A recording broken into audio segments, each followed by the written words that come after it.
ಇನ್ನು ಬೆಂಗಳೂರು ಆಯಿತು ಈಗ ರಾಜ್ಯಕ್ಕೆ ಗುಡ್ ನ್ಯೂಸ್. ಪೌರಾಡಳಿತ ಮಹಾನಗರ ಪಾಲಿಕೆಗಳ ವ್ಯಾಪ್ತಿಯಲ್ಲಿ ಓಸಿಸಿಸಿ ವಿನಾಯಿತಿ ಭಾಗ್ಯ ಕೊಟ್ಟು ಕ್ಯಾಬಿನೆಟ್ ತೀರ್ಮಾನ ಮಾಡಿದೆ.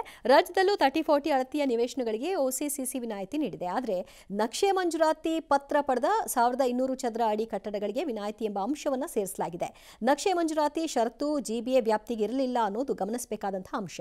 ಇನ್ನು ಚಿನ್ನಸ್ವಾಮಿ ಕ್ರೀಡಾಂಗಣದ ಬಳಿ ಕಾಲ್ತುಳಿತದ ಬಳಿಕ ಎಚ್ಚೆತ್ತಿರುವ ರಾಜ್ಯ ಸರ್ಕಾರ ಹೊಸ ಕ್ರಿಕೆಟ್ ಸ್ಟೇಡಿಯಂಗೆ ಸ್ಥಳವನ್ನು ಅಂತಿಮಗೊಳಿಸಿದೆ. ಕೆಎಚ್ಬಿಯು ಆನೇಕಲ್ ತಾಲೂಕಿನ ಇಂಡ್ಲುವಾಡಿ ಗ್ರಾಮದ 75 ಎಕರೆಯಲ್ಲಿ ಅಂತಾರಾಷ್ಟ್ರೀಯ ಸ್ಟೇಡಿಯಂ ಅನ್ನು ನಿರ್ಮಿಸುತ್ತಾರಂತೆ. 2350 ಕೋಟಿ ರೂಪಾಯಿ ಯೋಜನೆಯ ಮೊತ್ತ ಆಗಿರುತ್ತೆ.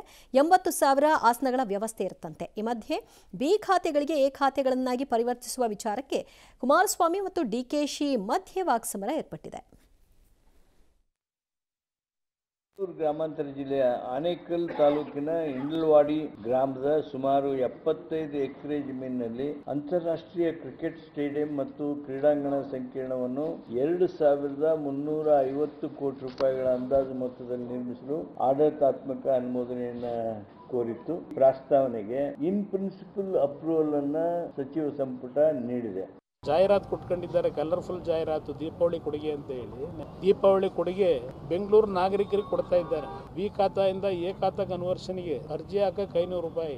ಆ 30-40 ಸೈಟ್ನ 8 ಲಕ್ಷದವರೆಗೆ ಗೈಡೆನ್ಸ್ ವ್ಯಾಲ್ಯೂ ಮೇಲೆ 10-15 ಸಾವಿರ ಕೋಟಿ ವಸೂಲಿ ಮಾಡ್ತಾರೋ ಜನಗಳಿಂದ ಇವತ್ತು ದುಡ್ಡು ವಸೂಲಿ ಮಾಡಿ ಗ್ಯಾರಂಟಿ, ಇದು 6ನೇ ಗ್ಯಾರಂಟಿ ಅಂತ. ಇದನ್ನ ಸಂಗ್ರಹ ಹೇಗೆ ಮಾಡಬೇಕು ಅಂತ ಮಾಡಿ ಅದನ್ನ ಓಲಿ ಬಳಕೆ ಸರಿಯಾಗಿ ಮಾಡ್ತಾರ.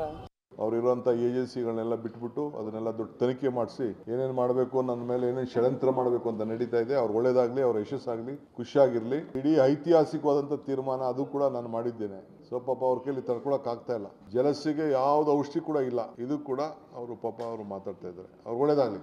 ಜೀನಿ ಸ್ಲಿಮ್ ರೆಫರ್ ಮಾಡ್ಬೇಕಾದ್ರೆ ಕಾರಣ ಏನಂದ್ರೆ ವೇಟ್ ಲಾಸ್ ಸಲುವಾಗಿ ನನ್ ಬಾಳ ಜನ ಕೇಳಿದ್ರು. ಫಸ್ಟ್ ನಾನ್ ತಗೊಂಡು ನನಗೆ ರಿಸಲ್ಟ್ ಬಂದ್ಮೇಲೆ ಆಮೇಲೆ ನಾನು ಜೀನಿ ಸ್ಲಿಮ್ ಇನ್ನೊಬ್ಬರಿಗೆ ಪ್ರಿಪೇರ್ ಮಾಡಿದ್ದೆ. ಸುಸ್ತಾಗೋದು ಕಡಿಮೆ ಆಯ್ತು, ವೀಕ್ನೆಸ್ ಅದು ಏನೂ ಇಲ್ಲ, ಪೂರಾ ಹೆಲ್ದಿ ಅದೇನೆ. ವೇಟ್ ಜಾಸ್ತಿ ಇರೋರಲ್ಲಿ ಏನೇ ಡೌಟ್ ಇಲ್ಲದೆ 100% ಬಳಸಬಹುದು. ಪ್ರತಿದಿನ ನಮ್ಮ ಜೀನಿ ಸ್ಲಿಮ್ ನ ಯೂಸ್ ಮಾಡಿ ಯಾವುದೇ ಸೈಡ್ ಎಫೆಕ್ಟ್ ಇಲ್ದಂಗೆ ನೀವು ಸಣ್ಣ ಆಗ್ತೀರಾ. ಅಲ್ಲ, ಇದನ್ನ ಮಾಡ್ತಾ ಇದ್ರಲ್ವ, ಏನು ಕ್ರೀಡಾಂಗಣ ಸ್ಟೇಡಿಯಮ್ಮು, ಇದಕ್ಕೆಲ್ಲ ದುಡ್ಡು ಬರ್ತಾ ಇದೆಯಾ? ಸರ್ಕಾರದ ಹತ್ರ ಅಷ್ಟೊಂದು ದುಡ್ಡು ಇದೆಯಾ? ಹೊಸ ಹೊಸ ಯೋಜನೆಗಳನ್ನು ಘೋಷಣೆ ಮಾಡ್ತಾ ಇದ್ದೀರಲ್ಲ. ಆದರೆ ಬೆಂಗಳೂರು ರಸ್ತೆಗಳಿಗೆ ಒಂದು ರೋಡ್ ಮಾಡೋಕ್ಕೂ ನಿಮಗೆ ಪೂರ್ತಿಯಾಗಿ ಕವರ್ ಮಾಡೋಕ್ಕಾಗ್ತಿಲ್ಲ, ಬರೀ ತೇಪೆ ಹಾಸ್ತಿದ್ದೀರಾ. ಅದಕ್ಕೆ ದುಡ್ಡಿಲ್ಲ. ಅದು ಅವಾಗ ಸ್ವಲ್ಪ ಬಿಡುಗಡೆ ಮಾಡಿಬಿಟ್ಟು ಇದಕ್ಕೆ ಇಷ್ಟೆಲ್ಲ ಘೋಷಣೆ ಮಾಡೋ ಬದಲು ಏಕಕಾಲದಲ್ಲಿ ಟೀಕೆಗಳಿಂದನೇ ಮುಕ್ತಿ ಆಗ್ಬೋದಲ್ರಿ. ಏಕಕಾಲದಲ್ಲಿ ರಸ್ತೆಗಳನ್ನು ಮಾಡಿಬಿಡ್ರಿ ಒಂದೊಂದು ಏರಿಯಾಗಳದೆಲ್ಲ ಚೆನ್ನಾಗಿ.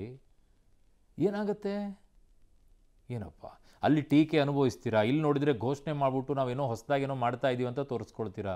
ಅರ್ಥನೇ ಆಗ್ತಿಲ್ಲ ಈ ಸರ್ಕಾರದ ಕೆಲಸ. ಅಥವಾ ಈ ಫಂಡ್ ಬೇರೆದಕ್ಕೋಸ್ಕರನಾ ಏನೋ ಅದು ಥರನೂ ಕಾಣಿಸುತ್ತೆ. ಇನ್ನು ಬೆಂಗಳೂರು ಬಿಸ್ನೆಸ್ ಕಾರಿಡಾರ್ ರಸ್ತೆಯ ಭೂ ಪರಿಹಾರ ನೀಡುವ ವಿಚಾರದಲ್ಲಿ ಸಚಿವ ಸಂಪುಟ ಸಭೆ ಇವತ್ತು ಮಹತ್ವದ ನಿರ್ಧಾರ ತಗೊಂಡಿದೆ ಅಂತೆ. ಹಿಂದೆ ಫೆರಿಫೆರಲ್ ರೋಡ್ಗೆ 100 ಕಿಲೋಮೀಟರ್ಗೆ ನೋಟಿಫಿಕೇಶನ್ ಮಾಡಿದ್ರು, ಯಾವುದೇ ನಿರ್ಧಾರ ಮಾಡಿರಲಿಲ್ಲ. ಅದನ್ನು ಡಿನೋಟಿಫೈ ಮಾಡಬಾರ್ದು, ಟ್ರಾಫಿಕ್ ನಿಯಂತ್ರಣಕ್ಕೆ ರಸ್ತೆ ನಿರ್ಮಾಣ ಅನಿವಾರ್ಯ.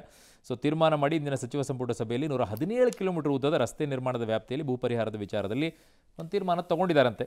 10,000 ಕೋಟಿ ವೆಚ್ಚದಲ್ಲಿ ರಸ್ತೆ ನಿರ್ಮಾಣಕ್ಕೆ ಸರ್ಕಾರ ಮುಂದಾಗಿದೆ ಅಂತ. ಇಲ್ಲೂ 10,000 ಕೋಟಿನ ಎಲ್ಲಿದೆ ರೀ ದುಡ್ಡು? ನನಗೆ ಅರ್ಥನೇ ಆಗ್ತಿಲ್ಲ.